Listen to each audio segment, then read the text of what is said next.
tell me I'm bound to perfection. I wrote the dice and I read him twice. Does something tell me I'm bound to perfection? A thousand years and 2,000 years away we go. Can you tell it? I'd like to see the ending that I see. Call it climate change, I call it climate security.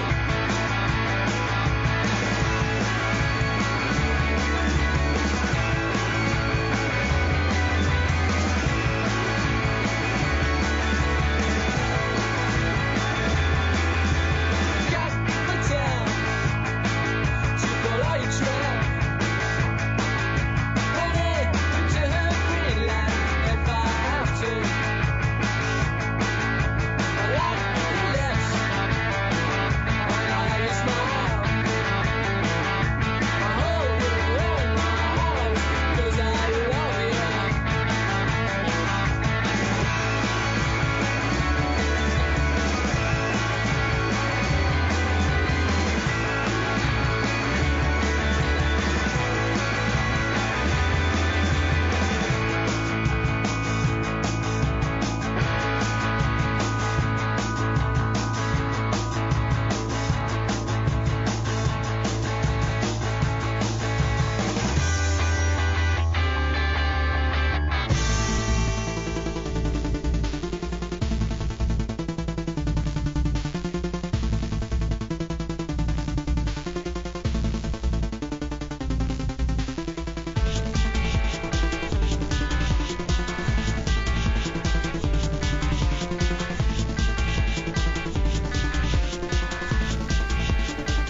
Salut à tous, j'espère que vous allez bien, c'est la revue de presse du monde moderne, vous savez c'est tous les matins ou presque à 9h ou presque, il est 9h05, c'est incroyable, nous sommes à l'heure, ça arrive de temps en temps, alors vous savez, on parle tous les matins de la presse un peu d'oligarques, non, des milliardaires, enfin vous savez la presse de Bernard Arnault, de Xavier Niel, du groupe Dassault, de Lagardère, de Bolloré évidemment, enfin toute cette presse un peu qui nous dit comment il faut penser, comment ça se passe.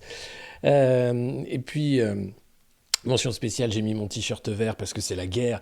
Et je me disais quand même, hein, Zelensky qui passe son temps à nous demander à consommer moins de gaz, à importer moins de pétrole russe, etc., etc.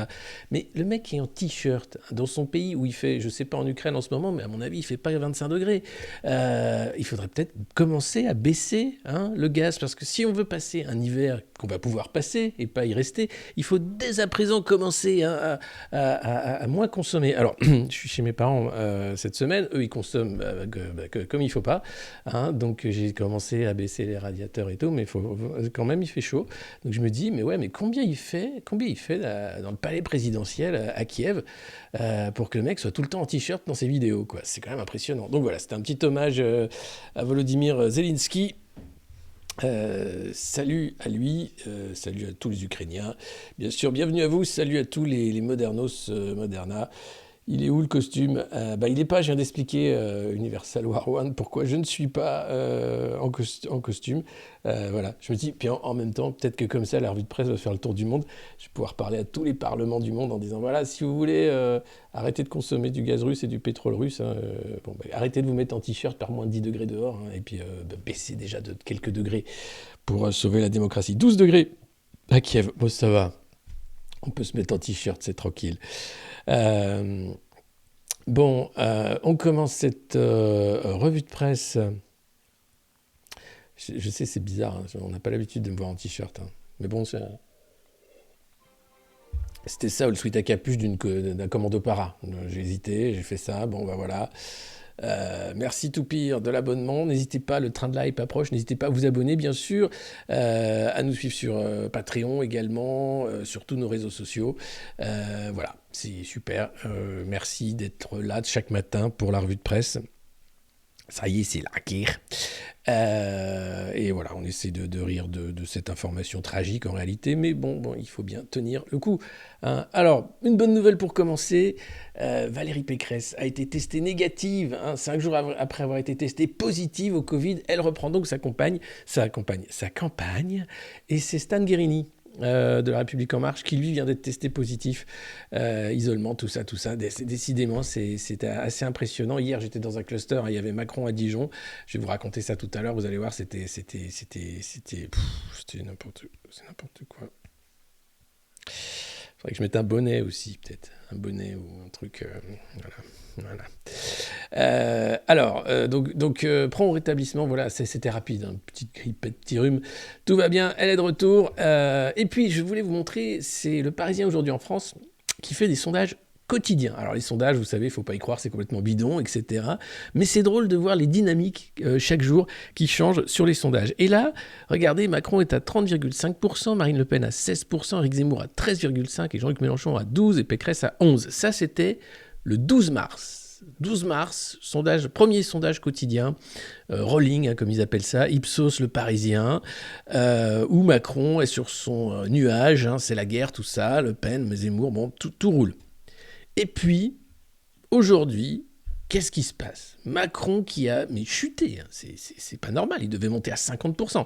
Il est à 27,5%, alors marge d'erreur, il peut être à 24% en réalité, hein, beaucoup moins. Marine Le Pen qui monte, qui est à 18%, et alors là, qu'est-ce que c'est que ça ?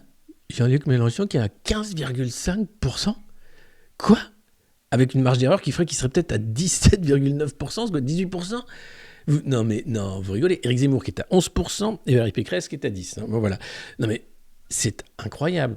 Hein. Donc voilà. Donc pour vous dire quand même que rien n'est joué, hein. Il suffit pour ça d'aller voter. Vous allez voir que c'est important d'aller voter parce que la clé de cette élection, ce sont les plus de 65 ans qui savent déjà qu'ils vont voter Macron et qui vont y aller. Donc si vous voulez éviter Macron 50+, ou éviter d'avoir une politique où des mecs qui sont à la retraite déjà depuis quelques années te disent « Ah mais toi tu vas bosser jusqu'à 65 ans !» Bah, allez voter, hein, voilà. Alors, il faut être inscrit sur la liste électorale, bien sûr. Il faut se dire aussi que si vous allez voter, certains disent « Ouais, mais le scrutin, c'est bidon, c'est tous les mêmes, et puis de toute façon, ça va être pipoté. » Il y a plein d'initiatives citoyennes qui sont en train de se mettre en place pour vérifier le résultat des urnes. Donc, il y a les partis, bien sûr, qui s'organisent, hein, avec le dépouillement, avec les assesseurs dans chaque bureau de vote, mais il y a aussi d'autres initiatives pour vérifier que les résultats bureau de vote par bureau de vote font bien le résultat au national, pour éviter d'avoir un coup à la Biden, par exemple, et dire que l'élection a été volée. Vous allez voir, on va parler des conspis tout de suite après, parce que maintenant, si t'es pas macroniste, t'es conspi. Hein. C'est aussi simple que ça, en fait. Le monde, pour les macronistes, se divise en deux. Hein. Ceux qui adorent Emmanuel Macron et les complotistes. Voilà. Donc c'est un peu facile, hein, et voilà. Ça, c'est pas Emmanuel Macron, mais c'est tout comme, c'est la centrale à charbon de je sais plus où, Flamanville, je crois. Une bonne centrale à charbon que Manu, hein, Emmanuel Macron, avait proposé de fermer dès 2022. Bon, bah, comme on est obligé d'acheter du gaz liquéfié américain, du gaz de schiste, qu'on peut plus acheter du gaz russe parce que c'est la guerre, que Vladimir est très méchant, on va être obligé de refaire du charbon. Alors déjà, le gaz de schiste, c'est ultra polluant. Il faut le mettre sur des gros bateaux, il faut qu'il traverse l'Atlantique. À extraire, ça fout en l'air les nappes phréatiques et les sols.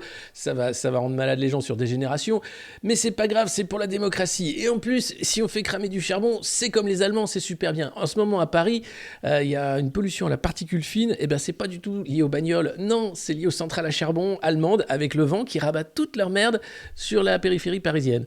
Voilà, donc super. Super le GIEC, la COP, et tout ça pour nous mettre après un pass carbone. Hein, une fois qu'ils auront fait le pass Covid, l'Union européenne ne saura pas quoi faire pour nous faire chier. Donc ils feront le pass carbone. Ça, c'est complètement complotiste, évidemment. N'empêche que c'est dans les tuyaux. Et puis, alors, cette une phénoménale du Parisien. Qu'est-ce qui se passe ? 134 Covid par jour ? Et alors ? Bah oui, c'est vrai. Non, qu'est-ce qu'on t'en fout, hein ? Ouais. Alors, le Parisien, ça me fait marrer. Hein. C'est le journal de Bernard Arnault. Donc, c'est le journal un peu populaire de Bernard Arnault pour dire bon, allez, on va les traiter comme il faut. Hein. Ils vont rien comprendre. Ils vont voter Macron à la fin, t'inquiète pas. Puis on va leur faire peur ou pas avec le Covid. Là, ils ont décidé de plus faire peur avec le Covid. Donc, ils te disent 130 000 cas de Covid. Et alors ? Bon, alors du coup, je suis allé voir un peu ce qui se passait dans les unes du Parisien avant. Hein, pourquoi avant, quand il y avait 130 000 cas de Covid, on fermait le pays, on te disait « Attention, salopard, fais gaffe à ce que tu fais, toi. » T'es sorti dans la rue ? alors que t'as pas le droit. Mais dis donc, mais tu te rends compte que t'es un vrai salopard, toi. Donc vous allez voir, c'est assez formidable. Petit machine à remonter le temps. Installez-vous, prenez votre café, vous allez voir, c'est croquignolesque. D'abord, il y a cette une-là, c'est la première qui parle des premiers cas de Covid en France. Faut-il avoir peur du coronavirus? Voilà, ça on est en janvier. Agnès Buzyn est encore ministre de la Santé, en janvier 2020. Elle t'explique que non, il n'y a pas le Covid, il ne vient pas en France. C'est un truc là-bas, loin, puis on a mis des affiches à l'aéroport pour dire au Covid, ne viens pas en France s'il te plaît, petit Covid, t'as rien à faire ici. Nous on n'a pas eu le nuage de Tchernobyl, on va pas avoir le Covid, faut pas déconner. Donc, faut-il avoir peur du coronavirus? Avec déjà le petit masque, nous on n'en avait pas, donc déjà rien que la vision du masque déjà suscitait la peur un peu, tu vois. Bon maintenant, c'est les gens qui l'enlèvent qui ont peur, tu vois. Donc on a quand même fait du chemin en 2 ans, c'est assez incroyable. Après, il y a eu toutes les unes avec les mecs intubés, les TGV sanitaires, etc. Je vous les épargne. Et puis, il y avait le confinement, et pendant le confinement, cette une du Parisien, il raconte le monde d'après, avec Thierry Breton quand même, qui est au niveau du monde d'après, qui est là. Il y a Jacques Attali, puis il y a Thierry Breton. Au niveau monde d'après, c'est les deux champions du monde d'après. Alors le Parisien s'était pris une volée de bois vert parce que pas une femme raconte le monde d'après. Donc le monde d'après, c'était effectivement un monde de boomers de 65 ans et plus qui votent Macron. Donc évidemment, c'était pas vraiment ça le monde d'après. Et puis on a vu le monde d'après et on a vu que c'était pas du tout ce qu'ils avaient écrit non plus là-dedans. Donc voilà, merci, au revoir. Ensuite, on a eu là, c'était des infectiologues confirment une petite reprise de cas de Covid dans les hôpitaux parisiens. Tu te dis quand? Mais quand? Ça, c'était en juillet 2020. Alors, ça rigolait un peu. C'était un peu genre, oui, bon, effectivement, ça revient. Jeudi matin, le ministre de la Santé a alerté sur les signaux faibles de reprise épidémique. On est en juillet 2020. Avant le reconfinement, le pass sanitaire, le pass vaccinal, l'obligation vaccinale. Regardez, c'est assez rigolo. Auquel on assiste dans certains hôpitaux parisiens. Nous avons interrogé 3 infectiologues qui travaillent dans les hôpitaux à Paris, qui font état d'une légère reprise de cas, dont un certain nombre sont importés. C'était toujours des cas qui venaient de l'étranger, c'était pas qu'on se refilait le Covid, parce qu'on avait déjà tout laissé tomber. Pour la première fois, le gouvernement fait part de signes qui méritent une attention particulière, de reprise de l'épidémie en région parisienne. Le ministre de la Santé, Olivier Véran, a dit jeudi matin son inquiétude liée à des signaux faibles de reprise épidémique, qui font remonter des hôpitaux d'Île-de-France. Nous assistons dans certains hôpitaux parisiens à des signaux faibles de reprise épidémique. Voilà. Ce que dit Véran est vrai, ça fait 21 jours que c'est le cas. Double origine, les cas autochtones, avec une contamination réalisée après le confinement. Bah oui, parce que le confinement devait avoir marché pour éradiquer le virus. Bon, non. Évidemment que non. Et des retours de l'étranger. Mince alors. Notamment le Mali, le Sénégal et l'Algérie, qui avaient à ce moment-là, c'était eux qui étaient dans l'apocalypse Covid. L'autre, pas de nouvelles hospitalisations, bon ça va, le cabinet Véran avait alerté, et donc là on était très contents, il n'y avait pas grand-chose, des cas peu graves majoritairement, là on se veut rassurant, tu vois, c'est un coup on te fait peur, un coup on te rassure, c'est ça le Covid. Donc là comme c'est les élections, comme Macron il doit dire qu'il a vaincu le Covid, on te rassure, 130 000 cas par jour, oui alors. Et après, une fois que Macron il aura gagné, quoi, 130 000 cas par jour? Mais enfin, passe vaccinal, 4e dose, vite. Réveillez-vous, on se moque de vous. Les nouvelles hospitalisations auxquelles on assiste sont majoritairement des cas peu graves, détectés très rapidement, qui ne s'aggravent pas. Ça, c'est un médecin interrogé qui dit ça à l'époque, tu vois, cool. Oui, les corticoïdes prescrits en cas de signe d'inflammation, ça marche. C'est écrit dans un papier de France Inter. Les corticoïdes prescrits en cas de signe d'inflammation, ça marche. Allô? Ah, il y a des trucs qui marchaient, il y a des médicaments qui marchaient. Mais alors pourquoi on a tué au Rivotril tous les vieux, Macron assassin, tout ça? Ah, parce que non, on n'a pas le droit de le dire. C'est pas un assassin. Non, il s'est bien occupé de tout le monde, il a tout fait bien, comme il fallait. On n'a pas le droit de dire ça, sinon c'est pas la démocratie. Vous allez voir, on en parle tout à l'heure de la démocratie. Belle démocratie.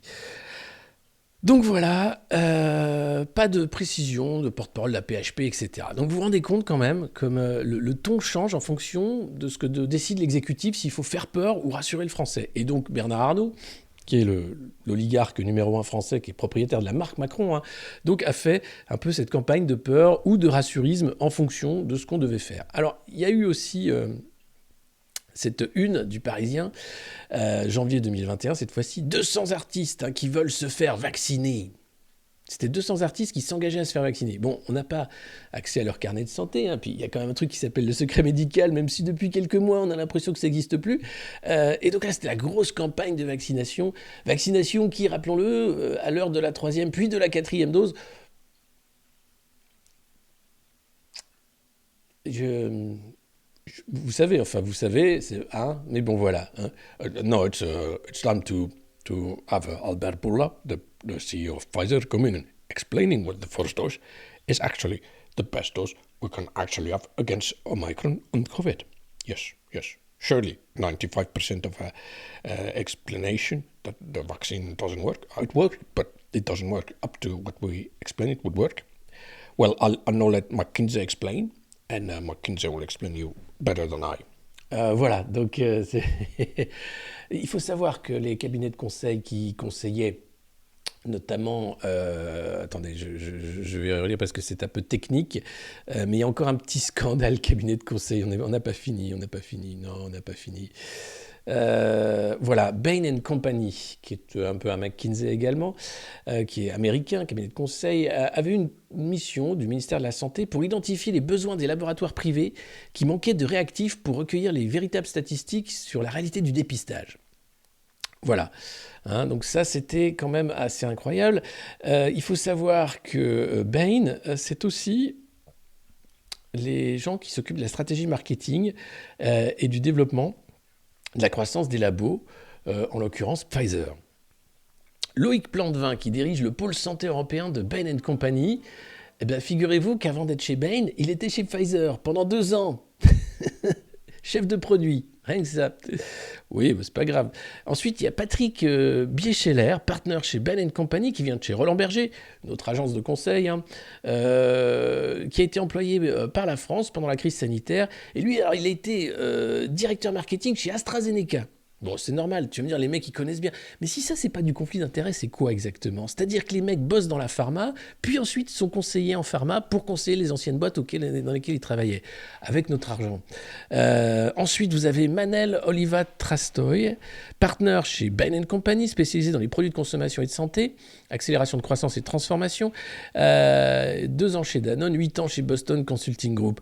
Voilà, donc en fait, on ne sait pas combien ils ont été payés, quel a été leur rôle, mais vous dire que l'ampleur tentaculaire des cabinets de conseil dans cette gestion de crise Covid explique en partie pourquoi on a été aussi maltraité et pourquoi ça a été un foirage total. Parce que c'était une histoire simplement dessous, hein, tout simplement. Alors les artistes, ils peuvent toujours se faire vacciner.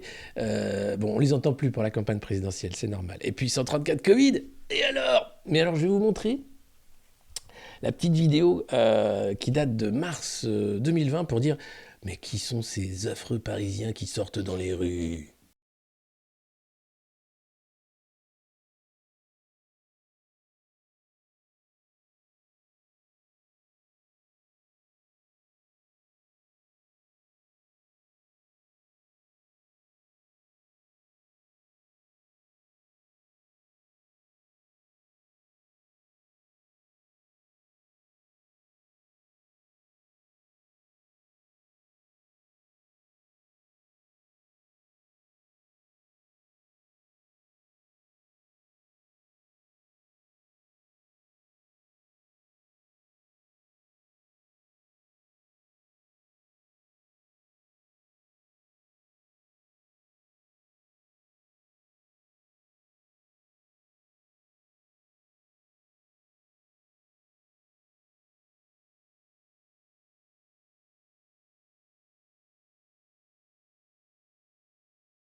C'était de vraiment faire peur, tout simplement, en disant, voilà, merci, c'est une vidéo France 24. Vous vous rendez compte, la petite musique qui fait peur, hein. Alors ils se foutent de la gueule des vidéos des conspis qui parlent d'extraterrestres avec la même musique, hein. Je pense qu'ils ont dit, tu me trouves une musique qui fait peur, dis donc Kevin, toi qui es souvent sur YouTube, tu m'en trouves une, pas de problème. Il allait voir la vidéo, la première rencontre avec les extraterrestres qui viennent de la planète Alpha, il la met la même. Et c'est vrai qu'à l'époque, j'ai eu peur, hein. Je suis resté chez moi et tout, et je me suis dit, oh là là, mais il faut désinfecter les trottoirs et tout, putain, bordel. On y a tous cru. Mais c'était vachement bien foutu, hein. Il faut dire que le coup des drones, les gens qui sont plus dans la rue, les rues vides, Walking Dead, on a été mis dans un bain dystopique, volontairement, et on y a cru parce qu'il y a quelque chose qui s'ancrait. Et puis en plus, il y avait des amendes. Attention, l'auto-attestation de sortie, fallait pas déconner. Attention. Alors bon, tout le monde a rigolé déjà. Puis après, ça a été très très drôle quand ils se sont pris les pieds dans l'auto-attestation, qu'ils savaient plus si c'était 1 ou 10 kilomètres, s'il fallait un chien ou pas, qu'à la fin, ils t'expliquaient la conférence de presse hebdomadaire des Jean Castex avec Olivier Véran pour t'expliquer pourquoi il fallait rester chez soi pour sauver, ou pas, ou sortir, mais avec... Enfin bref, c'est quand même du beau foutage de gueule, hein. Et tu sais qu'il y a des pays qui n'ont pas vécu ça comme ça, hein, qui ont tout laissé pisser normal. Et le Brésil, alors c'était affreux le Brésil, hein. C'était un cataclysme. Bon, bah maintenant c'est comme les autres pays, hein, pareil. Puis t'as les pays ultra vaccinés où c'est un cataclysme maintenant, l'Australie, enfin bref, je veux pas rentrer dans ce débat.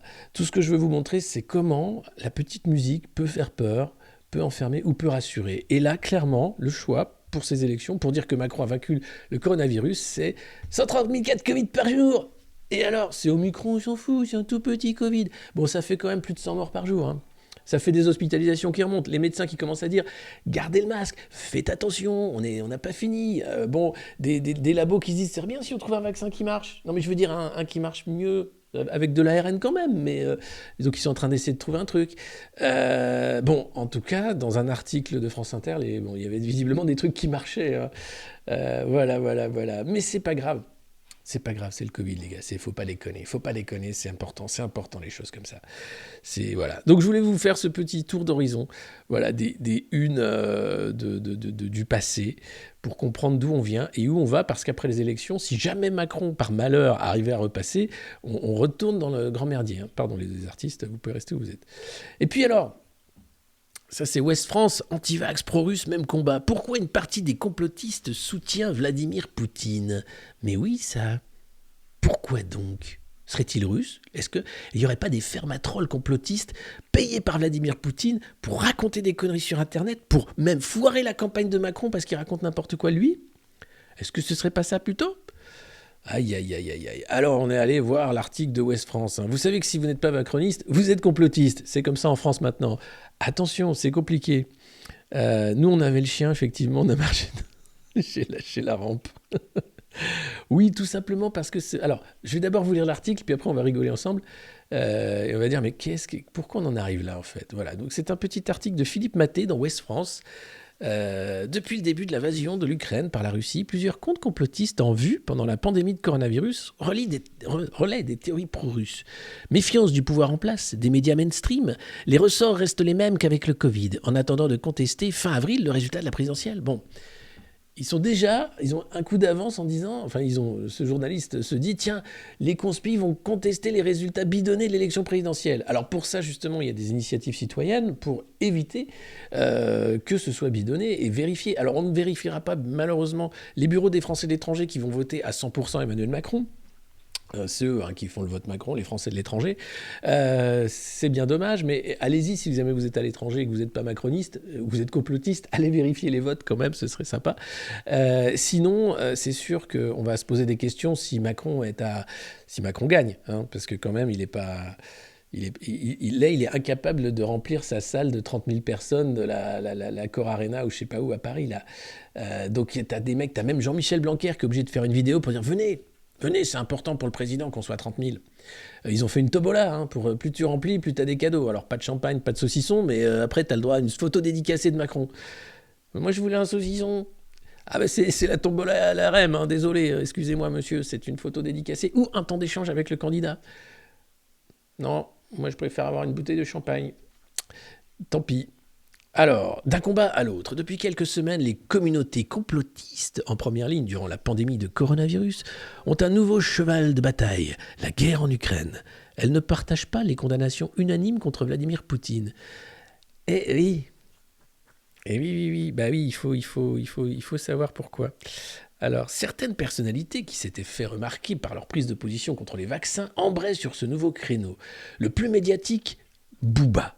Eh oui, le rappeur Booba qui avait dit, putain, il avait déjà vu les vaccins, il s'est dit, c'est quoi ce bordel là? Je me suis fait, enfin mes potes s'est vaccinés, ils sont tous malades. Et là, il se dit, mais attends, c'est quoi ce bordel là? Pourquoi on prend toute la propagande et les fake news ukrainiennes et on prend pas les fake news russes, qui sont pas des fake news pour la plupart? Pardon, je dis ça, mais j'ai bossé chez RT France. Alors évidemment, je fais partie des grands méchants. J'ai été cité d'ailleurs dans une vidéo d'anti-conspi par Rudi Reinstadt ou je sais plus qui, parce que je disais... Qu'est-ce que je disais? Je disais qu'il y avait un truc bidon de Macron, je sais plus lequel, et voilà. Bon, donc j'ai droit à ma petite médaille. C'est trop facile, en fait, hein, l'accusation de complotisme, quand toi tu remets en cause la parole officielle, qui n'est pas de l'information, mais qui est de la propagande. Voilà. Alors, je vais continuer de lire l'article. Excusez-moi, j'ai du mal parce que c'est énervant. Dernièrement, il a rompu son contrat avec Puma après que la marque a annoncé la suspension de ses activités en Russie. Sacré Bouba. Ah bah, je ne savais pas qu'il avait fait ça, bah dis donc. Près d'un Français sur 4 croit ainsi à la fois à au moins une des théories anti-vax et à au moins un des arguments justifiant la guerre en Ukraine, selon une étude menée par l'IFOP pour le compte de Reboot, une fondation indépendante qui œuvre pour la promotion de l'esprit critique et publiée par le Journal du Dimanche. Ah bah oui, ah bah d'accord. Un Français sur 4. Hein. Bon, mais c'est pas une question de croire à des théories anti-vax, c'est qu'à un moment, tu regardes les chiffres et tu dis, bah écoutez, Pfizer avait annoncé un vaccin qui fonctionnait à 95%. Bon, les faits sont têtus. C'est pas être anti-vax ou ou quoi que ce soit, tu vois bien qu'ils ont dit n'importe quoi, Pfizer, que leur étude a été mal faite. Je vous invite à voir l'interview qu'on a faite de Christine Coton sur la chaîne du Monde Moderne, et puis elle est passée un peu partout, expliquant, elle est statisticienne, elle a travaillé plus de 20 ans dans l'industrie pharmaceutique, elle t'a expliqué que les études Pfizer étaient complètement bidons, pour arriver à ce chiffre de 95% d'efficacité. Bon, et puis les faits sont là, c'est pas conspi de dire que ça marche pas à 95%. Il faut 3 doses pour choper le coronavirus. Bon bah, un vaccin, c'est fait pour éviter d'attraper une maladie. Hein, et ça se prend pas tous les trimestres. Enfin, pas encore. Et puis c'est pas un truc à l'ARN où tu sais pas finalement si ça marche ou pas. Alors ça marche, hein, visiblement. Ça marche. Non, ça marche. Ceux qui ne sont pas vaccinés, faites-vous vacciner, hein, vite, parce que sinon vous allez être tout triste, parce que pourquoi moi je l'ai... Non, pas déconner. Pro-russe et en plus anti-média, oh là là, c'est terrible. Donc voilà, c'est assez formidable. Donc je continue la lecture de l'article. On est vraiment là dans le degré zéro du journalisme, hein, mais c'est pas grave, ça rassure. Tu vois, il faut être dans le camp du bien, ça rassure. Alors ensuite, il y a des théories du complot qui mêlent Poutine et Covid. Ah ouais, ça je les connais pas, mais bon. Alors, ils sont 52% de Français à croire au moins une des thèses russes sur les origines de la guerre en Ukraine. Quoi? Une majorité de Français qui sont d'accord avec ce que disent les Russes sur l'Ukraine? Bah merde alors. Oui, oui, le soutien des Ukrainiens russophones à l'intervention militaire. Il suffit de voir il y a Rick Tegner de Livre Noir qui est là-bas, qui a fait quelques vidéos sur l'évacuation de Mariupol et d'autres. Et tu vois pas du tout les mêmes sons de cloche. Et il faut pas écouter simplement Zelensky. Il a raison de défendre son pays et il a raison de dire que l'Ukraine doit rester une nation indépendante. Il fait tout ce qu'il peut. Mais après toutes les fake news sur les marins qui étaient soi-disant massacrés par la marine russe alors qu'ils étaient encore vivants et faits prisonniers. Les vidéos d'exaction qu'on a vues en Ukraine, soit de soldats qui ont été abattus froidement, soldats russes par des Ukrainiens, ou les gens qui étaient torturés en public parce que soi-disant ils avaient fait des vols ou quoi que ce soit. Mais bon, c'est jamais tout blanc, tout noir. Le camp du bien, c'est trop facile. Et alors oui, on peut condamner l'invasion de l'Ukraine, un pays souverain, par la Russie, et il faut bien sûr le condamner, puisque là, c'est les règles du jeu international. Ensuite, Poutine t'explique, lui, que non, il l'a fait parce qu'il avait le droit, parce que le Donbass avait demandé à l'aide. Bon, et du coup, ils sont en train de pourparler aujourd'hui en Turquie, parce que ça commence quand même sérieusement à s'enliser. Et ce qui serait bien, c'est d'arrêter de tuer des gamins, hein, d'arrêter de tuer des gamins un peu plus âgés de 19 ans, 20 ans, qui se demandent ce qu'ils foutent là, et puis d'arrêter de vouloir la guerre. Hein. C'est bien de s'arrêter tout de suite. Donc arrêtons vite. Voilà. Alors, un ancien soldat adepte de la théorie conspirationniste américaine QAnon a avancé que Vladimir Poutine aurait envahi l'Ukraine pour y détruire des laboratoires biomédicaux dans lesquels les États-Unis travailleraient à l'élaboration du prochain Covid. Alors ça, c'est un peu trop facile. Parce que, non, il est écrit nulle part que les États-Unis travaillaient à l'élaboration du prochain Covid, mais les États-Unis ont reconnu avoir des biolabs en Ukraine pour travailler sur des vaccins en vue de prochaines épidémies, pas en parlant du Covid. Le fils de Joe Biden, Hunter Biden, et c'est prouvé, c'est vanté dans plusieurs mails avoir eu un rôle clé dans la mise en place de ces biolabs. Et il y avait une trentaine de biolabs à peu près, plus de 300 je crois dans le monde, reconnus par les États-Unis en disant oui c'est vrai on fait ça ouais. Donc c'est pas conspi, là encore les faits sont têtus. On te dit c'est pas forcément pour faire des armes de destruction massive avec des virus, mais il y a des virus pourris avec des Américains qui financent des recherches pourries sur le sol ukrainien. Hein, comme les Français ont fait le labo P4 à Wuhan par exemple, hein, en disant c'est super, tiens amusez-vous avec des petits virus, on va regarder ce qui se passe. Oh putain, saloperie de pangolin. Non c'est pas le pangolin, on a fait un truc, on s'est dit tiens ça peut marcher, et ça a super bien marché, c'est un succès planétaire. Ah bon, non mais là encore, l'enquête de l'OMS bidon, les Chinois ont effacé les traces, les Français on n'en parle pas parce qu'on est un peu responsable, c'est nous qui avons financé le P4 de Wuhan. Non c'est beau quand même, c'est beau. Est-ce que vous pouvez arrêter de faire des recherches sur des gros virus qui tuent et détruire tous les stocks, s'il vous plaît, messieurs les abrutis, merci. On s'en sortira mieux, hein, vous savez. C'est pas la peine de faire des recherches sur des virus qui tuent. À la fin, tu fais un virus qui tue plus que le virus qui tue que t'étudiais.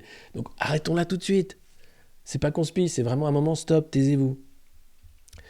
Alors on continue l'article. Hein. Alors, cette fake news a circulé sur différents sites conspirationnistes à travers le monde avant d'être repris par la Russie via son ambassade en Bosnie-Herzégovine. Puis par Sputnik, puis par Telegram. Hein. En France, Christine Boutin, ancienne ministre de Nicolas Sarkozy, désormais partisane d'Éric Zemmour, a même relayé cette fake news. Mais c'est pas une fake news, il y a des biolabs américains en Ukraine qui travaillaient sur des pathogènes. Mais c'est trop facile en fait de mettre dans un sac conspi alors qu'il y a des faits avérés, reconnus par le département d'État américain pour dire ah mais non c'est des conneries. Non, c'est comme dire que Joe Biden tripote les enfants. Il y a plein de vidéos qui en attestent. C'est pas conspi. Joe Biden tripote les enfants et ça fout les boules quand tu vois les vidéos. Alors on dit non mais c'est parce qu'il est tactile. Moi j'ai un tonton comme ça tactile, je lui fous une grosse mandale dans la gueule comme Will Smith sur Chris Rock. Hein. Attention, tu touches pas comme ça les gosses. Mais bon, alors le phénomène est mondial, je continue la lecture de l'artiste. Oui, parce que c'est de l'art, c'est plus du journalisme. Le phénomène est mondial. Silvano Trotta en France, Sherry Tenpenny aux États-Unis, Mila Alekovic en Serbie, Samion Boykov en Australie, les comptes Facebook, Twitter, Telegram.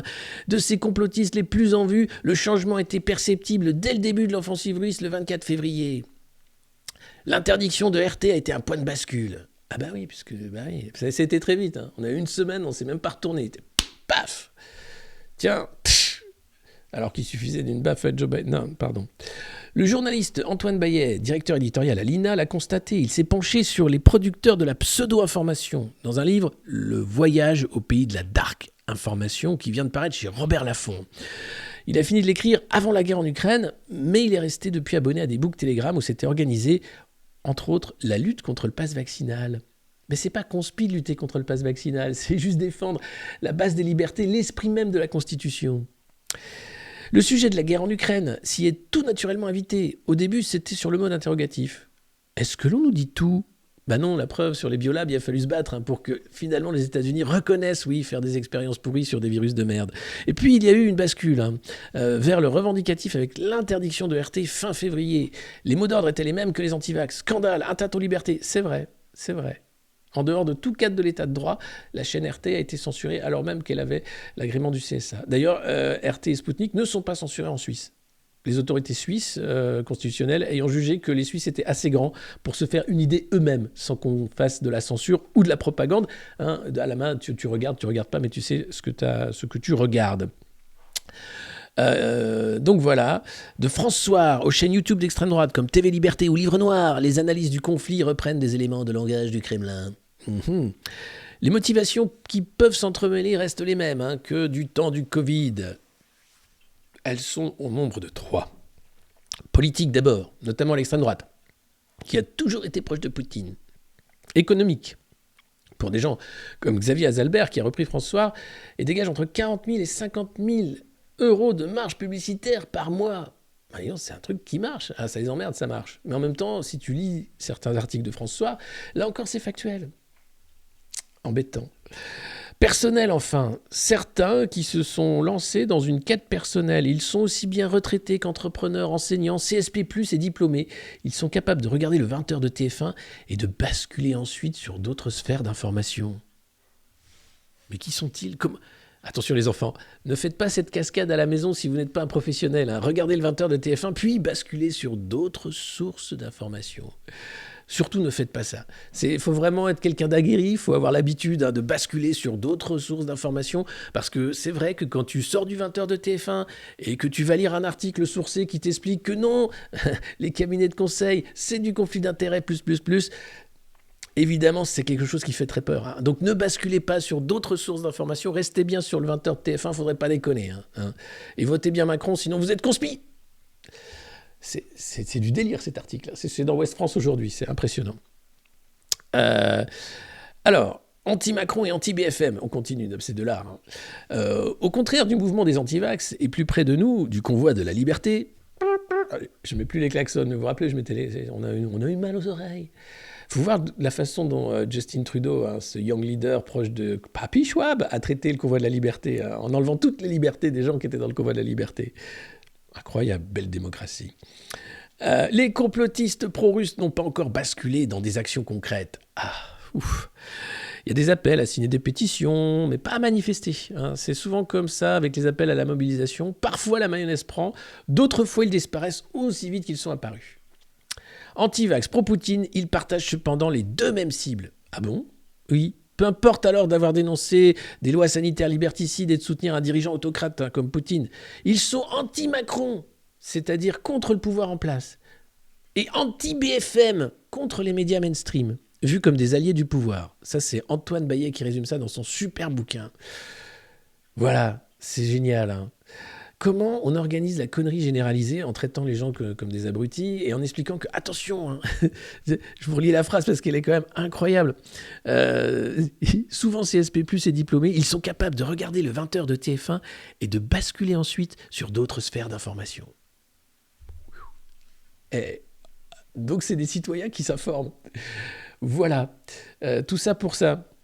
Il estime d'ailleurs que cette contestation, aussi bien politique que médiatique, n'est pas prête de s'arrêter. Non, je vous le confirme.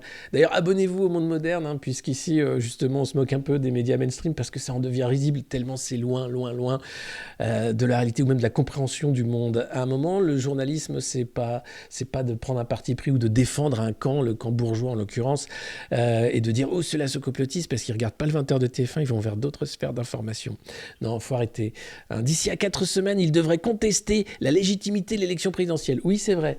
Ils vont le faire et même ils s'organisent pour éviter qu'on puisse contester la légitimité de cette élection et s'assurer que les résultats seront bien les bons. Parce qu'en France, on peut le faire avec des partis qui vont s'organiser avec des assesseurs, mais aussi avec plein d'initiatives citoyennes. J'en reparlerai ici parce que c'est important, il faut aller voter et il faut s'assurer que votre vote compte et a été pris en compte. Et c'est pas conspire de dire ça. C'est simplement qu'à un moment, beaucoup de gens ont compris que le gouvernement ne voulait pas leur bien. Notamment quand ils ont perdu un œil ou une main, ou qu'ils se sont fait maraver, ou qu'ils sont handicapés à vie, suite à la manière dont ils ont traité par l'État, par la violence d'État. Ça part de là, en fait. Et donc, traiter les gens qui s'informent de complotistes, bon, c'est un peu gros comme une maison. D'ailleurs, Gabriel Attal, sa seule ligne de défense sur les cabinets de conseil, qui sont un conflit d'intérêt majeur, qui disqualifie Emmanuel Macron pour cette élection présidentielle, sa seule réponse, c'est « Oh, mais c'est complotiste, ça va. » Sauf que non, c'est pas complotiste. Il y a bien eu des milliards qui ont été engrangés par ces cabinets de conseil qui ont fait la campagne de Macron en 2017. Si ça, c'est pas... Alors maintenant, que le pénal s'en charge, comme a dit Emmanuel Macron, qu'il vienne me chercher, et qu'on ait un procès. Mais pour ça, ce serait bien qu'Emmanuel Macron perde le pouvoir. Et là, imaginez-vous, un procès, enfin la vérité, le secret défense levé sur les conseils de défense. Combien était de McKinsey dans ces conseils de défense, hein, les petites courbes qu'ils avaient, qui les a fait? Comment ça se passait? Pourquoi on nous a traités comme des abrutis et comme des enfants pendant des mois? Pourquoi ça continue aujourd'hui? Ne basculez pas du JT de TF1 vers d'autres sphères d'information. Non, surtout pas, surtout pas. Ce serait dangereux pour votre santé mentale. Bon, en tout cas, vous êtes sur d'autres sphères d'information, en l'occurrence le monde moderne. Ici, pas de théorie conspi, non, des faits, rien que des faits. Un ton aussi, l'humour pour se moquer quand même de cette tristesse intellectuelle, hein, qui plombe ce pays quand même. N'hésitez pas bien sûr à vous abonner. On est loin de faire les chiffres de Xavier Azalbert en termes de pub, hein. Et on a besoin de vous pour continuer à faire ce boulot-là, si vous aimez. Si je suis en t-shirt, c'est un hommage au président Zelensky pour expliquer qu'il faut commencer à baisser le gaz, donc peut-être mettre un pull, hein, plutôt que d'être en t-shirt quand tu fais des vidéos dans le monde entier, ce serait toujours ça de prix. 1 milliard, c'est 1000 millions, oui, pour ceux qui ont perdu la valeur des chiffres.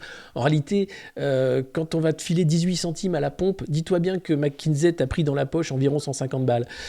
Pareil pour la redevance télévisuelle, hein. Macron dit « Ah bah ça va vous faire économiser 150 balles ». Oui, mais tout ce que m'a volé McKinsey, je ne le reverrai pas. Et c'est beaucoup plus, hein. On parle de 1000 millions, c'est ce que les hôpitaux n'ont pas vu, c'est ce que l'école n'a pas vu. Tout cet argent magique qui existe uniquement pour une sphère, hein, de captation du profit, le ruissellement que dans un sens, les cabinets de conseil. On en reparle bien sûr dans cette revue de presse tout à l'heure. Pour le moment, on continue. Merci. Oui, on va se battre, Nora. Merci. Comment stopper tout ça? Alors d'abord, votez, hein, pour, si vous enlevez la caste, c'est-à-dire ce bloc bourgeois représenté par Macron, Pécresse, etc., qui travaille main dans la main, avec des intérêts pas forcément dans l'intérêt général ou national, déjà ça met un stop quand même au plan de Papy Schwab. Parce qu'il a un plan, c'est le Great Narrative, hein, où résilience. Pourquoi Macron parle de résilience? Parce que c'est encore un truc du World Economic Forum. Et oui, et c'est un truc encore écrit par McKinsey. Mais oui, donc pour se débarrasser de McKinsey, il faut se débarrasser de Macron. C'est aussi simple que ça. Donc d'abord, voter. Ensuite, s'organiser. Beaucoup de mouvements citoyens, vous avez fait les Gilets jaunes, mais il n'y a pas eu d'organisation politique à l'issue des Gilets jaunes, par choix, par revendication, parce que c'était aussi trop disparate entre des gens qui étaient plus proches de l'extrême droite, de l'extrême gauche, du machin, enfin extrême, à l'idéologie de gauche ou de droite, qui avaient du mal à se mettre d'accord. Et puis, regardez la façon dont étaient traités les leaders, non même pas autoproclamés, mais que les médias ont choisi d'autoproclamer. Je pense à Jérôme Rodriguez qui a perdu un œil, qui a été traité, mais il fallait voir la violence et la haine des trolls macronistes sur les réseaux à son encontre. C'est pareil pour Flyrider qui a pris cher. Enfin, tous, ils ont pris cher. Et puis, il n'y a pas eu de création politique à l'issue de ça. Pourtant, je pense que c'est une des fractures essentielles, c'est le populisme. Alors c'est ça, hein, le populisme, justement, quand on est du côté du bien, qu'on écrit des livres sur le complotisme, le populisme, c'est vraiment ce qu'il y a de plus sale. Faut surtout pas parler au peuple, hein, parce que il prend toujours des mauvaises décisions, le peuple. Il est toujours anti-Macron. Il se demande toujours si le vaccin il marche, et il se demande toujours si ce qu'on lui raconte sur l'Ukraine, c'est pas des bobards. C'est chiant, le peuple. Ça pose des questions, puis des fois ça vote. Alors votez, parce que c'est le dernier truc qu'ils veulent vous enlever, hein. Les devoirs et les droits de Macron, c'est que ton droit de vote bientôt, sera peut-être plus un droit. Il reste que ça.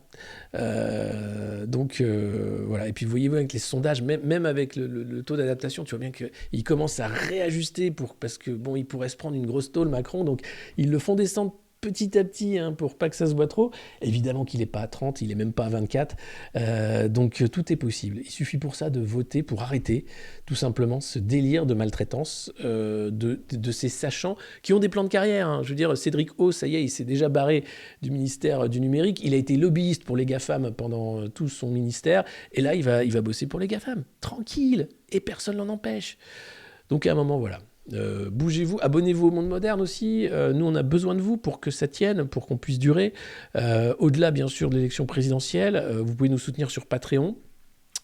Pour 1 euro par mois si vous le souhaitez, ou bien ici ou ailleurs, on va avoir plusieurs choses, mais on a vraiment besoin de vous, on a besoin de l'audience aussi, donc partagez à max cette revue de presse, le bouche à oreille, ça compte également, et puis voilà, et derrière,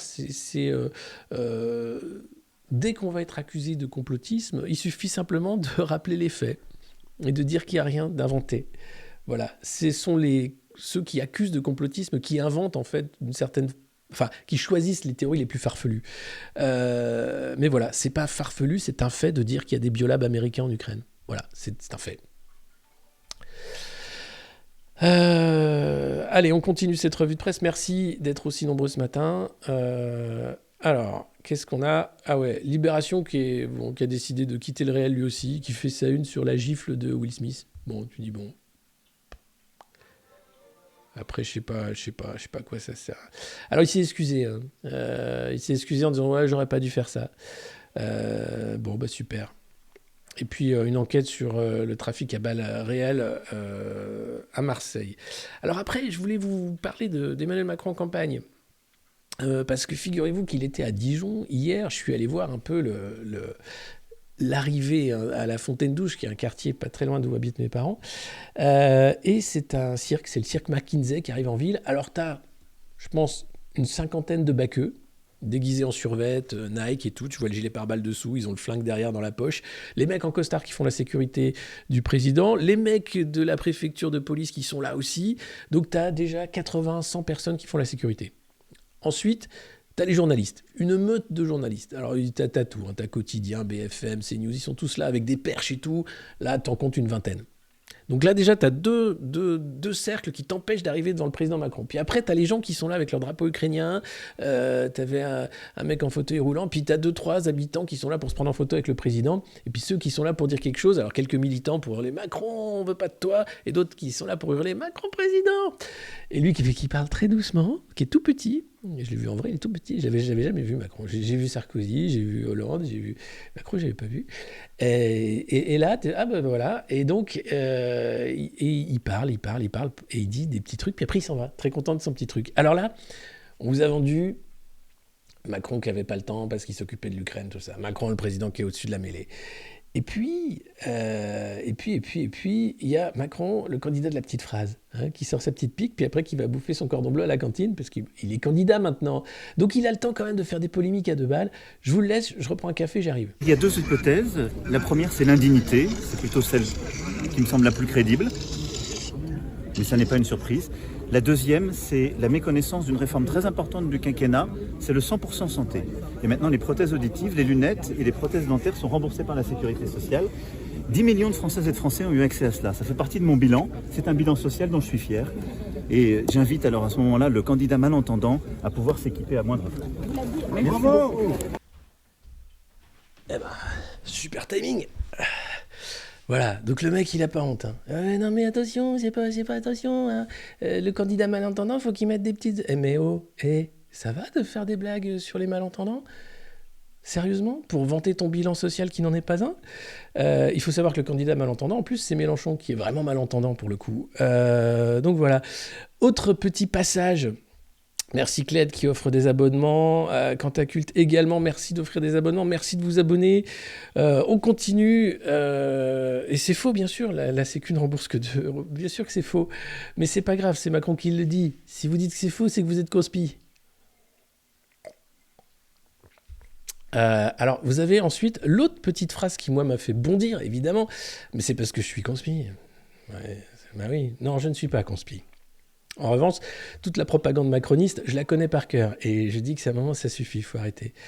Merci le thermicien pour l'abonnement. Continuez, comme ça vous avez Jean-François qui joue du piano. Jean-François Copé, vous savez, Jean-François Copé. L'autre petite phrase qu'il a réussi à dire devant les caméras, donc là c'est les caméras officielles, puisque toi t'es avec ton téléphone, t'es à 15 mètres si t'as pas ton petit truc. Alors t'avais une accréditation, c'était un petit passe vert marqué avec vous, pour la presse accréditée. Donc c'est comme si tu bossais déjà pour Macron, quoi. Non, bien sûr que non, t'es là pour filmer le candidat dans ses déambulations. Et là, voilà, donc ce qu'il lui dit, voilà la petite phrase qui mérite une bonne baffe à la Will Smith. Il y a des dirigeants politiques qui ne sont en effet que dans la violence et l'invective. Je pense que ça n'est pas bon pour le pays. C'est pour ça que le candidat que je suis les combat, mais les combat dans la dignité, dans le respect, parce que c'est ça ce qu'impose la démocratie. C'est ceux qui perdent leur nerf en étant violents, en étant dans l'invective, en étant dans la menace, en étant dans l'insulte, sont mauvais pour la démocratie et la République, quel que soit le projet qu'ils portent, parce qu'ils justifient ce dont après ils viennent déplorer les conséquences, la violence verbale ou physique. Il y a pas de... La démocratie, je l'ai souvent dit, c'est ce qui nous permet de voter de manière régulière pour les dirigeants, les projets. Si on n'est pas content, Il y a on Abzamen sait qui est pas, si on pense derrière. que les gens font mal, Regarde de 10 on jours. vote contre, Putain, le mec, mais on choisit dans un débat il a éclairé. l'air très, très sérieux. C'est ce qui fait... Mais ça doit tous nous préoccuper, c'est une question de citoyen, pardonnez-moi. C'est une question de citoyen. Mais je vais... Marie, tais-toi. C'est lui, c'est le même. Voilà, c'est le même. Il dit, j'ai très envie de vous emmerder. Et après, il dit, non, mais c'est pas bien de dire des gros mots, tout ça. C'est pas la démocratie, c'est pas sympa. Franchement, faut pas faire ça. Voilà. Non, personne. Bah non, tu penses bien. Tu penses bien. Personne n'était là pour dire, oh, hé, McKinsey, il est où McKinsey? Non, les gens hurlaient, Macron, le peuple n'aime pas ta politique. Bon, ça restait propre. Et même ces gens-là, d'ailleurs, se faisaient mettre à distance par l'équipe de sécurité qui disait, monsieur, restez tranquille, s'il vous plaît. Puis après, le mec disait, mais elle hurle Macron président, vous l'embêtez pas. Non, mais monsieur, on reste gentil avec vous, restez tranquille. Après, il a pu poser une question au président, ce monsieur qui était militant anti-Macron. Et l'autre, elle a sorti la langue de bois. C'était sur les lois liberticides, dans un monsieur, machin, ou cette conspi. Bref, bouffonnade. Tiens bon, on va les avoir, ces cons. Peut-être pas. Peut-être que les cons vont les avoir, ces cons-là. Enfin, ça va être un peu une inversion accusatoire.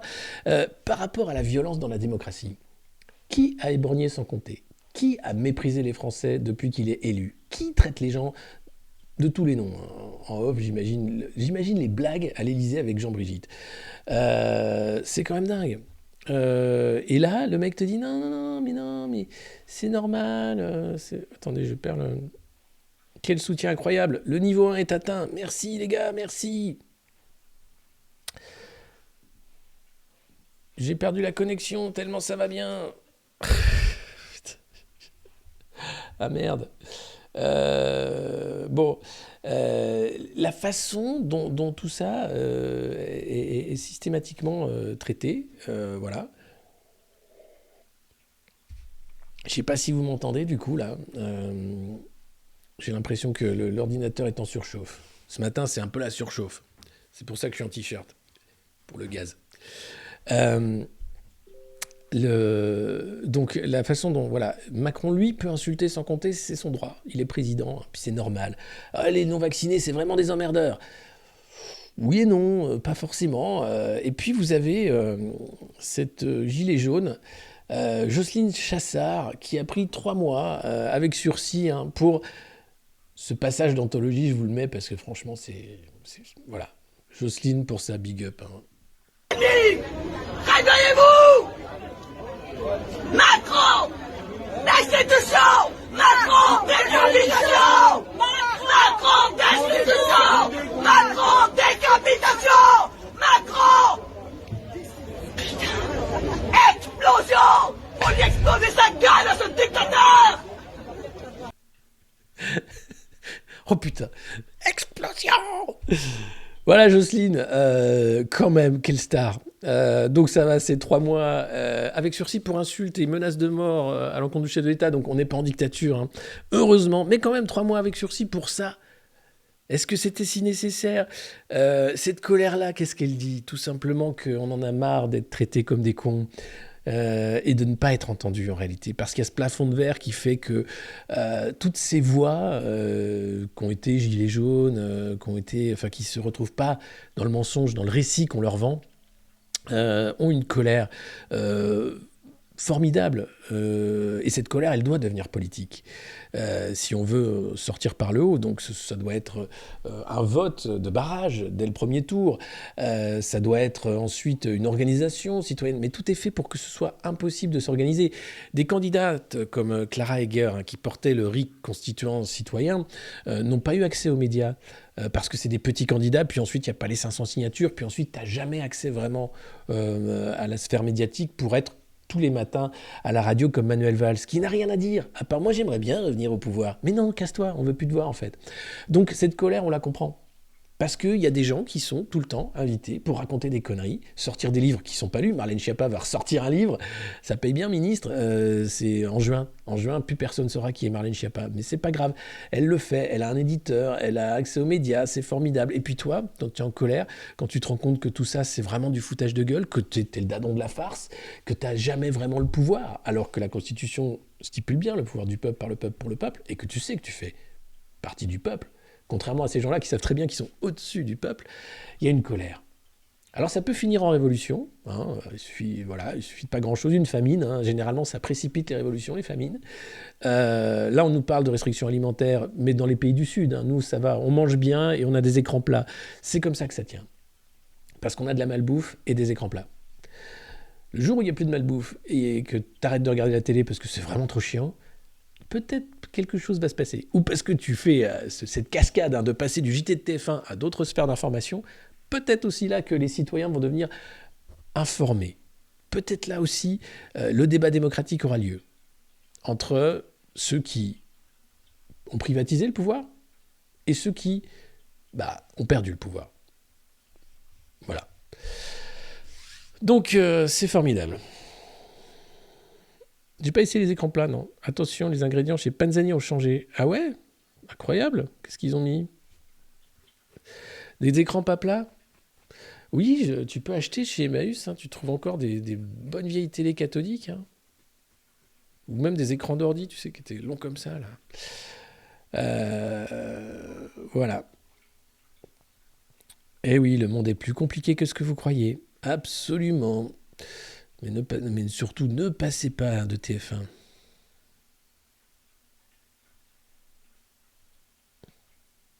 Putain, vous racontez n'importe quoi sur les chats. Jetez votre télé. Vous pouvez la garder aussi. Hein. C'est bien aussi de regarder un peu comment on nous parle. C'est ce qu'on fait tous les matins dans cette revue de presse. Et c'est pour ça que vous êtes là d'ailleurs, aussi nombreux, parce que ça permet de se dire « Ah mais je suis pas fou, ça va, je suis pas fou ». Allez, on continue cette revue de presse dans le Figaro aujourd'hui. Droits humains et liberté, la France très loin d'être exemplaire. Hein. C'est Amnesty International qui le dit. Alors, qu'est-ce qui se passe la France ? On est malade la France ? Ah, on a un président qui s'appelle Emmanuel Macron, d'accord. Et oui, l'organisation dénonce 2 poids 2 mesures dans la politique d'accueil des réfugiés notamment, et puis aussi un recul des droits et libertés.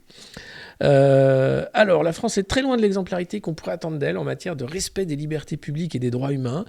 Amnesty International le dénonce dans son rapport qui est publié aujourd'hui. Politique d'accueil des migrants très différente, hein, selon qu'ils viennent d'Ukraine ou bien d'Afghanistan ou de Syrie. Hein. Voilà, quand tu es syrien, généralement tu te noies, hein, même si tu es un enfant. Quand tu es afghan, tu restes chez toi parce qu'il ne faudrait pas qu'il y ait un flux migratoire important qui vienne. C'est ce que Macron disait à la télé juste après la prise de pouvoir des talibans. Quand tu es ukrainien, bon, faut venir parce que tu travailles bien, tu es CSP+, tu es blanc, c'est parce que c'est bien. Ce qu'on a vu depuis quelques semaines tranche singulièrement avec la manière dont l'année dernière, les pouvoirs publics ont parlé de l'accueil des Afghans. Fuyant leur pays après la reprise du pouvoir des talibans. Oui, c'est Nathalie Godard, directrice de l'action à Amnesty International. L'État a mis sur pied un schéma d'accueil d'hébergement proposant au moins 100 000 places pour les réfugiés ayant fui la guerre en Ukraine. Pour l'Afghanistan, non. Et puis, lui, Macron avait dit il faut anticiper et nous protéger contre des flux migratoires irréguliers importants. Aïe. D'ailleurs, tout le monde avait dit, bah oui, c'est d'ailleurs pour ça qu'on lacère les tentes hein, dans le Nord. Ouais. Bah oui, bien sûr.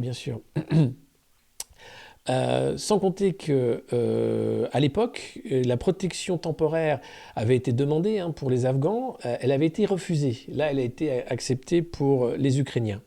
C'est une illustration du 2 poids 2 mesures, aujourd'hui très dénoncée. La protection temporaire permet aux réfugiés, en l'occurrence, de séjourner jusqu'à 3 ans dans l'Union européenne, d'y travailler et d'accéder au système scolaire et d'y recevoir des soins médicaux. On a refusé ça aux Afghans. On l'accepte pour les Ukrainiens. Voilà, donc 3 ans où tu peux trouver du travail et on accélère les procédures. Mais il y a pire, il y a les traitements dégradants. Les traitements dégradants subis par les exilés, notamment à Calais. La police, les autorités locales, hein, qui avaient limité l'accès à l'aide humanitaire, que ce soit livraison de vivres, boissons et nourriture, mais aussi des manœuvres de harcèlement, de la javel dans les tentes, le tailladage des tentes au cutter. Ah, c'est Darmanin dit, moi j'ai pas vu ça, moi, c'est pas nous. Ils ont retrouvé le monsieur qui taillade les tentes à Calais est prié de se rendre à l'accueil du ministère de l'Intérieur. Alors ils en ont trouvé un, ils ont dit c'est lui. Voilà, nous on est propre. Voilà. Et puis ensuite, autre partie du rapport qui fait mal à la France. La France fait partie des 67 pays au monde qui ont adopté en 2021 des lois qui restreignent la liberté d'expression, d'association et de réunion. Et oui, notamment la loi fin juillet 2021 de prévention du terrorisme avec des mesures individuelles de contrôle administratif et de surveillance, la loi sur la responsabilité pénale et la sécurité intérieure du 24 janvier 2022 autorisant les captations d'images des manifestations par les drones, c'est un pas de plus vers la surveillance de masse. Vous savez, c'est ce nouvel ordre mondial, celui qu'on nous vend avec Joe Biden, pour dire c'est super. C'est génial, on va être traités comme des petits canards dans un champ avec des clôtures. C'est super bien.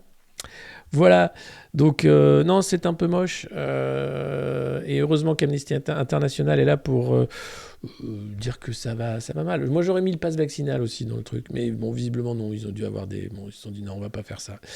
Voilà. Et puis, c'est Jean-Vincent Placé. Alors, je sais, vous allez tous faire la blague. Hein. Il est encore placé en garde à vue. Placé, eh oui, encore... Et encore pour agression sexuelle, cette fois-ci d'une ancienne collaboratrice, après s'être battue en boîte de nuit, après avoir reçu d'autres plaintes pour harcèlement. Notamment, c'était une flic qui faisait sa sécurité. Hein. Il avait été un peu lourdeau en rentrant de soirée. Jean-Vincent a de nouveau des soucis avec la justice et avec la gente féminine. Décidément, quand ça veut pas, ça veut pas. Je sais pas ce qu'il fait dans la vie aujourd'hui, ce garçon. On a totalement perdu sa trace, si ce n'est qu'il est en garde à vue en ce moment. Voilà. Et puis, le Figaro qui ne fait pas du tout comme le Parisien, disant « Allez, 130 000 cas par jour !» Qu'est-ce qu'on s'en branle? C'est le Covid maintenant, on s'en fout. Non, là, le Figaro rappelle que c'est quand même 151 morts en 24 heures et 21 072 malades hospitalisés. Voilà. Alors, attention, on fait le point, nouvelle mesure, tout ça, mais bon... Quand même. Alors, c'est Macron qui a dit qu'il avait gagné, donc il a gagné le Covid. Mais en fait, non, il n'a pas gagné le Covid. Et du coup, ça va nous retomber sur la gueule, comme en juillet, vous savez, la fois d'avant. Donc, je pense qu'on va passer un été apprenant, hein, avec des mesures liberticides comme on les aime, si jamais il gagne. Sinon, on s'en fout, on va continuer de s'en foutre. Et puis Zelensky qui cette fois-ci a mis un petit pull, hein, parce qu'il s'est dit moi aussi je vais baisser le chauffage, peut-être je vais arrêter d'être en t-shirt hein, tout le temps pour parler aux gens alors qu'il fait 12 degrés dehors. Non, il faut arrêter d'acheter du pétrole russe, donc ça tombe bien, on relance les centrales à charbon, on va faire un terminal pour du gaz liquéfié américain au Havre, la ville d'Édouard Philippe. Super. Les Allemands aussi vont lancer les centrales à charbon, ils vont faire 3 terminaux pour accueillir les bateaux remplis de gaz de schiste américain. C'est comme ça qu'on va devenir indépendant. Non, en fait. Mais c'est pas grave, on est content. Et puis, côté Biden, on vous le disait, touche pas les gosses, toi. La stratégie de Joe Biden suscite des interrogations aux États-Unis. Bon, le mec, quand même, dès qu'il a un micro, c'est pour insulter Vladimir Poutine. Et il dit... C'est pas malin d'insulter quand même le leader d'une puissance nucléaire, même s'il a envoyé un petit pays souverain qui s'appelle l'Ukraine. Joe, garde ton calme. I can't keep calm, I'm very calm. Where is my mom? Bon, c'est compliqué pour lui. Gaffe ou volonté d'affirmer sa fermeté. Le président américain qui avait déclaré que Vladimir Poutine ne pouvait pas rester au pouvoir a dû préciser ses propos. Mais à Washington, l'attitude de Joe Biden interpelle. L'attitude avec les enfants, vous voulez dire? Ou l'attitude avec... Non, parce que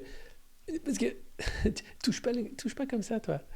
Et puis, le fils, Hunter Biden, c'est bien qu'on en parle un peu, on en reparle, puisqu'il avait son rôle à jouer dans les biolabs, mais pendant la campagne, il y avait quelques médias qui avaient parlé de l'ordinateur portable d'Hunter Biden, où on le voyait prendre du crack, sniffer de la coke sur les fesses d'une prostituée mineure, en l'occurrence, plus se vanter d'avoir été à des meetings avec quelques mafieux russes, payé par Burisma, une firme de gaz ukrainienne, $70 000 par mois pour ne rien faire. C'était simplement pour qu'il aide, bien sûr, l'Ukraine à être ce sous-marin américain au cœur de l'Europe. Mais non, on n'en a pas voulu en parler trop. Attention, c'est conspi de dire ça. Putain, merde, pardon. C'est pas aux 20h de TF1. Excusez-moi. Je vais plutôt parler de la mort de Jean-Pierre Pernaut. Ça, moi, c'est... Voilà. Non, il a été pendant l'antenne pendant très longtemps. C'est vrai, c'était cette figure qu'on retrouvait tous les midis pour nous parler de la France qu'on aime, celle des sabotiers, celle aussi des traditions, la France des régions. Cette France qui nous fait chaud au cœur, même si maintenant on ne peut plus se rendre dans un restaurant de tripes sans son passe vaccinal. À l'époque, eh bien, on pouvait manger sans ceinture à l'arrière des voitures. Aujourd'hui, tout cela est fini car la sécurité des Français prime sur leur bonheur. Voilà. Non mais oui, donc Joe Biden, même aux États-Unis, il fait peur. C'est dire. Parce que là-bas, ils ont un degré quand même, ils sont mitridatés sur plein de trucs. Et puis, pourquoi les seniors détiennent la clé de l'élection présidentielle ? Rends la clé, s'il te plaît. Rends la clé. Non, parce que c'est nous qui... Non, votez, allez voter, tranquille. Manger des rognons. Mais oui, manger des rognons, en fait. Bien sûr qu'il y a un scandale, mais scandale sur scandale sur scandale. Le McKinsey Gate, quotidiennement, il faut en parler. Quotidiennement, vous allez voir, c'est pas fini. Le plan France Relance, c'est encore Made in McKinsey. C'est comme les punaises de lit. C'est un moment, pour s'en débarrasser, il faut un plan. Alors, qu'est-ce qui se passe avec les vieux qui votent ? C'est dans les Échos, c'est encore le canard à Bernard Arnault. Alors lui, il vote Macron, c'est sûr. Hein. Il a plus de 65 ans. Hein. Puis c'est une petite bête fragile. Oui, j'avoue que je fais attention quand même. Ah, c'est le masque qu'il faut mettre, c'est compliqué. La seule fois de sa vie où il a mis un masque, hein, c'était devant la commission d'enquête du Sénat. Et quand il était là, ah oui, c'est compliqué. Tu sens bien que c'est pas pour... Non, c'est pas grave. En même temps, quand t'as ton jet privé, que tu prends pas les transports en commun, que tu bosses de chez toi...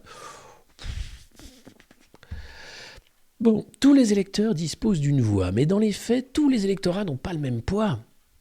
Et oui, les plus de 65 ans sont à cet égard l'une des clés de l'élection présidentielle. Plus encore dans un contexte de désintérêt des Français pour la campagne, et donc de risque d'abstention record. Allez voter, allez voter, allez voter, allez voter. Pour reprendre le pouvoir, il faut commencer par voter, même si vous dites que ça sert à rien. Non. Si, quand même, ça sert. Parce qu'une abstention énorme, c'est la réélection de Macron. Alors que des Français qui votent, c'est le vote surprise. C'est « Ah merde, il n'y a pas Macron au second tour !» Qu'est-ce qui nous... Et là, c'est la barre de rire le soir, quand même. Avec TF1 qui a prévu de mettre les visiteurs plutôt que de faire une soirée premier tour, là, c'est la barre de rire. Et TF1 qui se dit « Non, on déprogramme les visiteurs, tu fais une soirée spéciale, Macron n'est pas au deuxième tour, qu'est-ce qui se passe ?» Rien que pour ça, quoi. Allez voter. Donc, dans un contexte de désintérêt des Français pour la campagne, non seulement les seniors sont de plus en plus nombreux, 20% de la population, mais ils votent davantage. Aux dernières élections régionales et départementales, 2/3 d'abstention, eh bien, les plus de 65 ans représentaient la moitié des votants. Donc, si vous voulez que des retraités vous expliquent que vous n'aurez pas de retraite, et votent pour un candidat qui va vous maltraiter pour que vous n'ayez pas de retraite, vu qu'il a été élu par des retraités, c'est votre choix. Mais sinon, vous pouvez aller voter. Et tous les retraités ne votent pas Macron. Heureusement, je sais qu'il y a des anards, il y a des gens qui votent pas. Évidemment, il y a des gens qui votent tout sauf Macron. Voilà. Mais bon, globalement, quand même, il y a un profil du plus de 65 ans qui regarde TF1 qui vote Macron. Enfin, on l'a fait voter Macron. Le mec, il comprend rien. Tu vois, il dit bah oui, il y a que lui de toute façon. Hein. Et puis les autres, ils sont dangereux. Hein. Parce qu'on lui a fait croire tout ça. C'est le récit. Et puis pour les sortir de là, à 65 ans, c'est plus compliqué. Hein. Autant le jeune, tu dis, tu regardes TF1. Non, déjà, il ne regarde pas de TF1, donc déjà, il a une longueur d'avance sur la désinformation. Mais le vieux qui a regardé TF1 toute sa vie, le senior qui a regardé TF1 toute sa vie, qui arrive et qui est là avec toutes ses certitudes, tu vois, de « c'est des conspis, il n'y a que Macron pour nous défendre », c'est mort. Et c'est eux qui votent.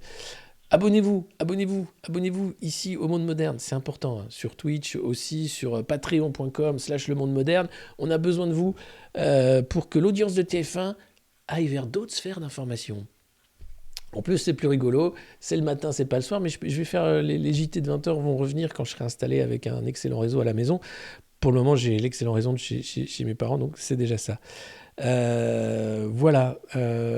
Je n'attaque pas les plus de 65 ans. J'entends sur le chat Penny Lane. Justement, je viens de dire que heureusement, il y en avait qui étaient intelligents, qui étaient citoyens, qui étaient pleinement engagés, qui savaient ce qu'ils faisaient. Je parle de ceux qui ont mis leur cerveau de côté parce qu'ils regardent TF1 depuis qu'ils ont 12 ans, de toute façon, et que pour eux, c'est comme ça. Il n'y a pas de remise en cause du système. Et je parle du vieux macroniste, vous savez, Chantal. Oh, il a une belle énergie. Donc non, restez. Hein. J'ai un énorme respect pour les seniors. Mon papa, il a plus de 65 ans.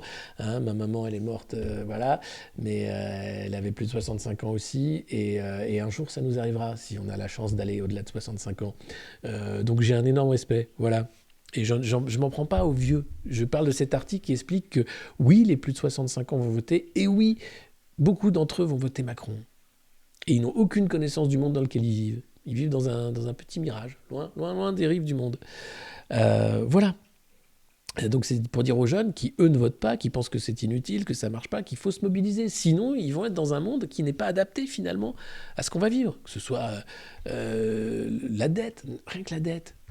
Il faut arrêter. Hein, avec Christine Lagarde, avec des gens, l'argent magique de la BCE pour créer une dette qu'on ne va jamais pouvoir rembourser, mais qu'on va nous demander de rembourser, hein, avec du sang. Ça, par exemple, c'est pas possible. Donc voilà. Donc j'espère que vous êtes rassurés. Je n'en veux pas du tout aux plus de 65 ans. Je les respecte énormément. Et surtout ceux qui sont anards, de gauche et anti-Macron. Voilà. Et ben voilà. Et puis c'est dans la tête. Hein, c'est dans la tête, l'âge. Jusqu'à ce que tu te casses la hanche, c'est dans la tête. Voilà, la dette en dollars, bah, par exemple. Très bonne idée, la dette en dollars. On va la passer en roubles, ce sera beaucoup mieux. Donc non, je sais que vous êtes nombreux à avoir plus de 65 ans, à regarder le monde moderne, et vous êtes les bons. Vous êtes la meilleure commu qu'on a sur Twitch. D'ailleurs, je ne sais pas s'il y a beaucoup de plus de 65 ans sur Twitch, hein, si ce n'est pour la revue de presse du monde moderne. Et vive les vieux qui votent pas Macron surtout. Alors là, on va revenir à l'article des Échos, hein, des canards de Bernard Arnault, qui parle des vieux qui votent Macron. Alors, dernier carré. À moins de 2 semaines du premier tour, plus de 3/4 des personnes âgées disent vouloir aller aux urnes, selon le ruling IFOP fiducial pour Paris Match, LCI et Sud Radio, contre la moitié des moins de 25 ans. Voilà. Donc les jeunes ne votent pas. C'était le but du propos de cet article. 71% des plus de 65 ans affirment s'intéresser au scrutin et suivre attentivement ce que disent les candidats. Eux s'intéressent.